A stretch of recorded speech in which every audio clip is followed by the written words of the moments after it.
viongozi wote wa halmashauri ya kijiji au mwenyekiti wa kijiji, mtendaji wa kijiji, mjumbe wa nyumba 10 akaja akasema mimi nimekuja kukagua kibali cha ujenzi au mimi nimekuja natoa vibali vya ujenzi, hiyo ni kosa ya kisheria. Vibali vya ujenzi vyote na ambao unahusiana ofisi ya mkurugenzi. Mkurugenzi na vijana wake ambao ameteua ambao wanamsaidia kazi ambao wafanya kwa elimu kupata vibali na kupa watu nini cha kufanya ili wakamilishe vibali vya ujenzi. Hiyo kwa maelezo mafupi. Kwa hiyo naomba ndugu wananchi, usianze ujenzi lazima upatie kibali cha ujenzi kutoka ofisi ya mkuranga ya mkurugenzi. Kuna changamoto kama hizo baadhi ya wajumbe wa serikali ya kijiji ambao wanaenda sehemu ambao kwenye ujenzi anafika pale kibali kipo hakuna, wanalipisha faini. Hiyo ni kosa ya kisheria na wanaomba hela wao sana, wanachukua sana mwenyekiti 20,000 30,000. Hiyo ndio wanachukua hao wajumbe wa serikali ya kijiji. Hiyo ni kosa ya kisheria. Hela ya serikali yote na ilipo kwa njia ya control number. Kwa hiyo akija mtu akwambia mimi naomba hela ya kibali, usikubali kutoa hiyo hela. Mwambie nipe control number. Au kuna baadhi ya wajumbe wanasema jambo la kibali nafuatilia mimi. Kwamba sawa, nene dokumenti zangu ni hizi, kama una huruma sana fuatia kibali, dokumenti zangu hizi, ila nipe control number, mwenyewe nifanyeje nilipie. Lakini tunaona mpango uliotuletea ndio utazidisha migogoro ya ardhi, kwa sababu unatuambia tuchukue hati zetu tuje kwa watendaji kisha wao wafuatilie, nyie mtatoa vibali pasipo kujiridhisha ya kuwa huyu kajenga kwenye kiwanja cha mtu. Wewe umempa kibali, ameenda kujenga nyumba, baadaye malalamiko yanakuja ameingia kwenye kiwanja cha mtu. Je, zoezi la ubomoaji litakapokuja au la ulipaji fidia mtawajibika kwa hilo? Mimi ni mmoja wapo ambao naenda kufuatilia kibali cha ujenzi. Kuna sehemu nimekwamishwa na viongozi wa ardhi. Kibali nilishatoa lakini nilirudishwa tena nyuma. Nimerudishwaje? Kuna kitu unachozungumza kwa karatasi za nazo na hati. Huo mchoro unaokwenda nao katika ardhi tunakwamishwa. Unaambiwa injinia anataka kupata mwelekeo mzuri. Sisi tunatoka na ramani zetu za mchoro. Tunaambiwa huo hauko sahihi. Tunakatwa basi hapa pesa hapa. Engeza kashifani nikuchoree vizuri. Jina naitwa Hadija Tuani. Unalipia kibali, sawa. Unajenga nyumba. Je, kuna uhakiki ambao unahakiki kwamba nyumba inahusika? Kwa sababu kuna migogoro mingi ya ardhi kama wanavyosema wenzangu. Unaweza ukajenga kumbe kiwanja umeuziwa kiwanja cha mtu. Na taratibu gani ambazo za kujua mhusika ni yupi kwenye kile kiwanja ili migogoro isiendelee ndani ya Tanzania yetu. Selemani Omari Mgomi. Nilitaka ni mwaka wa 7 ndio kwanza na chumba kimoja. Na kijamalizika. Hiki kibali kina muda gani kiweze kumalizika? Ndio umechukua. Na kisha tunajenga mpaka miaka 10. Hiyo la kwanza. La pili ya muunga mkono yule bwana, mimi nilikwenda kwa halmashauri mambo ya utakuli toka nimezaliwa sijawahi kusikia. Kwa Tanzania wa ukambani 60% hatuna ramani, tunajenga kiolela. Nikuulize ukweli baba. Habari ya ramani sisi hatujui.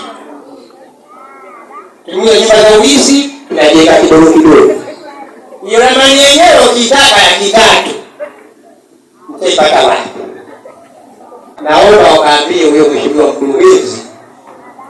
Viwango mambo haya vibalifuatilizia tumekuambia kila kuna saa hizi wanakwambia kwanza wao waje ukague leo na yeye linafaa kujenga nyumba pengine kwa ujeni.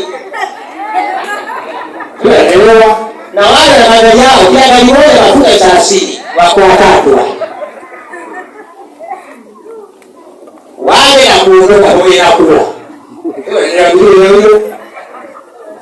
Sasa tunakimbia ile ya ujenzi wa kisasa wa ramani, tunashindwa, miorogo iko mingi na Mungu mkono yule bwana, tutaendelea kujenga baba.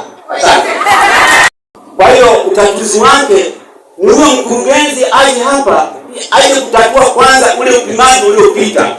Ili kusudi sasa ndio tuendelee. Lakini kama tukiachanganya wawili haya ndio tunapata mkwamo. Enda kuliboresha. Kwa kuwa haiwezekani wewe unajenga chumba chako kama nilivyosema ndugu yangu pale, unajenga chumba chako kimoja kwa miaka 5, 6, 7. alafu nataka upeleke mchoro. Wenye mchoro ni wale wenye kipato. Wale ambao wana kipato ndio wenye mchoro. Sasa wewe mchoro wa chumba kimoja, ina maana utakapoongeza cha mbili upeleke mchoro tena? Naomba hili swala, kikao kitakachofuata nitamwagiza mwenyekiti, niwaagize waje hapa, wanaoandika vibali watakuja hapa. Sitamleta mkurugenzi, lakini wale wanaoweza kufanya kazi chini yake, ambao ndio wamekuwa wanatengeneza hizi kero, waje hapa wapokee. Watakaposhindwa kufanya majibu mazuri, maana yake watakuwa wao wenyewe wameshindwa kazi yao. Nimeuliza maswali mengi ya msingi, swala la ujenzi na swala la ukarabati. Maana yake imeonekana sasa hili swala la vibali limekuwa uchochoro wa kupatia chochote watu, au uchochoro wa kuwabuguzi wananchi. Kwa mtu ana karabati ndani, mtu anamfuata na kibali, hebu leta 10,000 hapa nani usiuka kamata. Sasa hivi tunaenda kulifanyia kazi, na yeye ni msikivu, amesikia. Vitaainishwa ni kitu gani kinachostahili vibali, kitu gani kinachostahili vibali. Lakini kwa ufahamu mdogo tu ni kwamba vibali vile vinazingatia eneo kubwa wa kiwanja, ukubwa ule wa kiwanja, kwa kuwa unaweza ukawa na kiwanja kama hili turubai hapa, na mwingine ana kiwanja kama bote hapa tulipopata. Tunapolipa wote sawa sawa, manake huyo anaumia, sio jamani? Hili ndio lengo ambalo wananchi wanaliendea, kwamba je, utoaji huu wa vibali unazingatia vigezo gani? Nimeyasikiliza maswali yote ya msingi ya wananchi waliouliza, yote yana mshiko.